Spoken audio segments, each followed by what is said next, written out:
This video was brought to you by Stormberg, Abedure Planner, MisterGreen, Kempower and Marcus Bil. Yo, what's up? We are now sitting in the Mercedes EQS, and this car is fitted with digital headlights. So it's not just matrix, it's beyond matrix headlights. It has, I don't remember how much it was. I have to ask maybe the live stream people. I'm live streaming right now, by the way. But it has plenty of pixels. It's almost like a screen.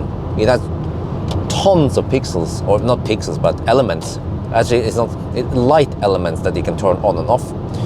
And we are driving now on E6 heading south. We are in Sweden, and this is a motorway, so you can see the behavior. It's a little bit unusual stretch, but I feel like I want to test it here because these are supposed to be real good, right? So what I can say immediately is that you can see the right side of the road is kind of lit up, and then there seems to be a cut off, or yeah, the left side is not lit up. But the car does a good job of detecting trucks, because when I tried Polestar 2 on this same stretch recently, Polestar 2 tends to be a bit aggressive on the headlights, and it also turns off the light late, which could be actually the way you should use the lights. But I got flashed at all the time by the mother truckers coming against me on the Polestar 2. With this car, the EQS, I have not been flashed at yet. I've been driving now for about half an hour on these Swedish highways. You can see right here, you see? Right side is lit up, left side is totally blacked out. It is as if the car knows that, whoa, oh, that guy is flashing. She didn't turn off his light. Okay, that was a Volvo, yeah, of course. It was a freaking Volvo, yeah. But it is as this car is smart enough to detect that we are driving on an A road, and that it will just by default block out the left side. Because you can see here, soon, let me see. Yeah, you see, right side is quite lit up. You can see moose or anything, but left side is always blacked out. So we have to test on an A road instead to see what happens there. But at least now I will show you the behavior, what's going on here. Let's just let this run for a bit. I'm gonna do an extensive test here. You see the bridge is also lit up a little bit until we go under the bridge. Now we are passing by a caravan, I think, or an RV, and you see that the blackout zone, or the, oh, look at that, oh, it has almost seamless seamless shape, whereas other cars tend to have a more pixelated zone that they black out. So this is the magic of the digital lights. The other systems are just analog. No, but okay. So, but when it comes to strength, I have to say that I feel like these headlights are not as good, not as strong as the Polestar light. The Polestar light, I tried to describe them. They have a nice horizontal band forward, so you can clearly see any obstacles, animals, or whatever you want to detect. Whereas here, I feel like even the right side, which is lit up now, is a bit dim. And I also tried, now I'm in eco mode, I also tried to drive in comfort mode, but there is no difference there. Unlike Porsche Taycan, that tends to, actually Taycan runs the light in lower intensity if you're in efficiency mode or in the range mode versus normal mode. But you can see again, I'm just talking, and you guys can observe on the video what's happening. You see now, it blocks out, but then we are approaching a truck, and then it should black out. Yeah, I feel like it blacked out the truck there. Wow. And then oncoming traffic is, of course, not blinded. And then let's see now, I will follow the, let me just purposely go close to the truck like this, and then I change lane. And you see it blacks out the truck quite nicely there. So, okay, when it comes to strength, not as good as Polestar. That's my impression of it. But when it comes to motorway like drives like here, then that is way better, because the Polestar lights was freaking awesome, but I got flashed at all the time. And even if I had low beam, I got flashed at, because the low beam was by default, I guess, a little bit too high. But with the EQS, the low beam setting is not blinding the oncoming traffic. Well, okay, let's try some other roads then. We are now on the regular test stretch near Oslo. So I have it set to automatic.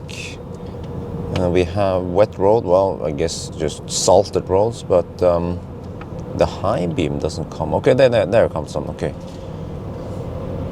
So let's see now, let's just drive a little bit, see what happens. I'm not sure how slippery, the car reports minus 5.5 degrees Celsius. I'm not sure, okay. But at least the roads are salted, so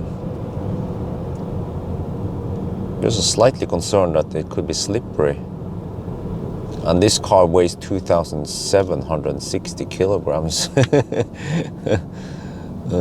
German Panzer, yeah. Okay, let's see now. And many of these systems, they will activate once we drive over a certain speed. I'm not sure how fast we have to drive. There, okay, it comes on now. Okay, maybe 60 kilometers per hour, but we kind of want to drive semi-slow around the curves today. Oh, there's some, whoa. Okay, let me see.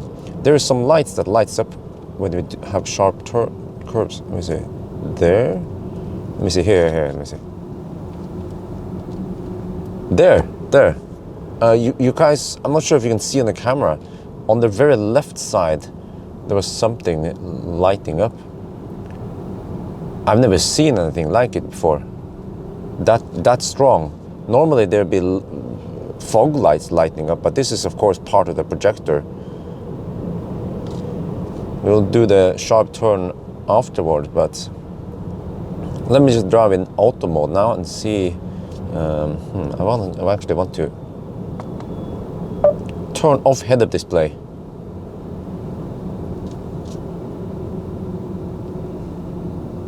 What? Turn off head-up display. The head-up display is off. Okay, Dankeschön, Helga. Whoa. Oh, there's a horse and a dog. Okay, let's see now. I just wonder if I have to activate strong. Wait, is this it? Okay, I think I need to turn on manual. Okay, let's switch on manual now, see what happens. Okay, this is low beam, high beam, low beam, high beam. There's a very you can see it in the camera. Yeah, there's a very strong point right in front of us to the right side, which I really don't need. I want better spread. Like here, where is it doing some adaptive stuff? Even in, okay, the low beam has good spread. And actually, yeah, I understand now why I'm not flashed at when I have low beam, because it doesn't intrude with oncoming trucks on motorways versus, for example, Polestar lights. Polestar lights are also awesome, but they tend to be maybe a little bit too high in the low beam. Let's see now, wait, is it even turning while we're trying to see in the normal mode? No, in the normal mode, it's just dead. But in adaptive, it should also turn in the curves. Yeah, I can kind of provoke it there, but okay, let me see. Let's try. Okay, switch over to manual again, and then let's go do the farm test. That's the one where I can see the light distribution. So I like this test, and as far as I know, not many people do a practical test like this. They might measure the light output with a meter at different distances, but I guess by the end of the day you also want to see it in a video. All right, let's see. We have auto hole, a hill hole, Oh, yeah, okay, fairly good spread, but I feel like it should be wider. It's a bit too concentrated right in the middle. You see that? Okay, see here, off. Off is actually quite, I don't know how to put this. It's well cut off. Yeah, the cut off is good. On the high part though, I want more spread, wider up. Yeah, it's too concentrated in the middle. Okay, let's try the U-turn now. Whoa! 5.2 meter big whale, and you can just U-turn there. Bravo! Yeah, this car has rear wheel steering, that's why, but I love the rear wheel steering. But okay, I'm not going to talk about it too much. We have to focus on headlights on this test. Okay, let me see.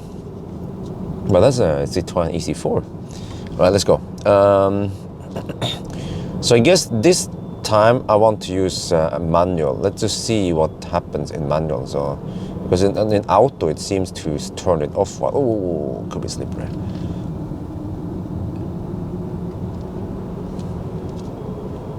Yeah, it's that very well concentrated. Don't tell me that this light is also not properly aligned. That can't be, right? Why do I keep getting cars that does not have aligned headlights? But this is a projector-based system. I mean, how the heck do you align it? Do you use a computer and then run a calibration program? Defrag, yes, defrag it. No, but okay. Yeah, I mean, you see what I see, right? I mean, the whole matrix, well, not even matrix, the whole animated stuff, megapixel. Yeah, the megapixel light is awesome, but by the end of the day, in no man's land, this is a bit too narrow, but I guess I shouldn't be using manual, right? Who the heck drives around with manual? So, okay, let's just do it more realistic than use automatic, what most people would do, and then we drive. But at least, okay, what I discover is that when we drive on these kind of roads, it lights up the left side also. So it seems to only block out the left side when, oh, okay, dog is, okay. When we're on A road. So I actually don't know how this car works, but I would assume that it has been programmed, or it detects A roads and then, yeah, blocks out that part, which is actually good because okay, after I shot the first the video, one truck blinked at me, but very few trucks blinked at me during my 1,000 kilometer challenge. Versus Polestar, where I was flashed at around at least 20-30 times. It was freaking blitzkrieg over there. So let's see, but okay. I'll get it. Yeah. Oh, I love how it lights up on the right side. Yeah, look here. Okay, yeah. We should even do more, but ooh. Okay, so if I would give this car some score, oh yeah, left side there just really lights up. I think you can see it. Yeah. So when it comes to the adaptive and the in curves and stuff, it scores very well. And also on Autobahn, motorways, it also gets really good score from me.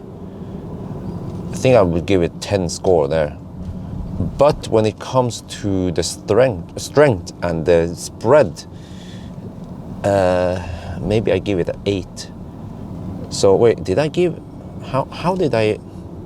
Okay, maybe I should not do the whole scoring here, but because then I should rescore Polestar because it also had a few weaknesses. But yeah, now you guys have seen it.